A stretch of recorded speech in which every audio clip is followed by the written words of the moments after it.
मान लो कोई व्यक्ति मुसलमान है लेकिन वो इस्लाम धर्म नहीं मानना चाहता है, तो क्या उसे भारत के जो कानून है, देश के कानून है, धर्मनिरपेक्ष कानून है, उसके तहत रखा जा सकता है? ये सवाल अब सुप्रीम कोर्ट के सामने है।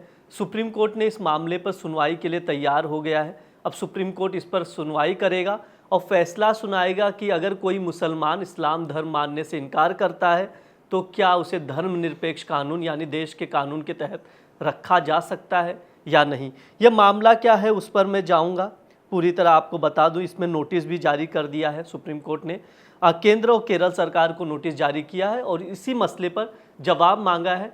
जो भी जवाब आएगा उसके बाद ही सुप्रीम कोर्ट उसके अनुसार फैसला सुनाएगी। मामला क्या है, ये केरल से जुड़ा मामला है। एक महिला है जो कि मुसलमान है। वो महिला का कहना है कि मैं इस्लाम नहीं मानती, मैं मुसलमान समुदाय से हूँ लेकिन इस्लाम धर्म का पालन नहीं करती। उसकी वजह क्या है वो भी उन्होंने बताया है। इसमें कहा है जो शरिया लॉ है उसकी बजाय वो जो कानून मानना चाहती है भारतीय उत्तराधिकार अधिनियम के तहत उनकी संपत्ति का बंटवारा हो। यानी जब उनके पिता की संपत्ति बांटी जाए, जैसे उसमें जो शरिया लॉ बोलता है वो मैं आपको बता दूं, पिटिशनर जो कहा है कि उसमें मतलब जो महिला है उसको 1/3 संपत्ति ही मिलेगी क्योंकि ये शरिया लॉ के तहत ऐसा नियम है, और बाकी जो 2/3 संपत्ति है वो उसके भाई को दी जाएगी। लेकिन उसका भाई बीमारी से, डाउन सिंड्रोम बीमारी से जूझ रहा है, इसलिए संपत्ति जो बंटवारे की बात हो बराबरी की होनी चाहिए, ये उस महिला का कहना है। यानी भारतीय जो कानून है, भारतीय उत्तराधिकार अधिनियम, उसके अनुसार ही संपत्ति का वितरण हो, ये वो महिला चाहती है।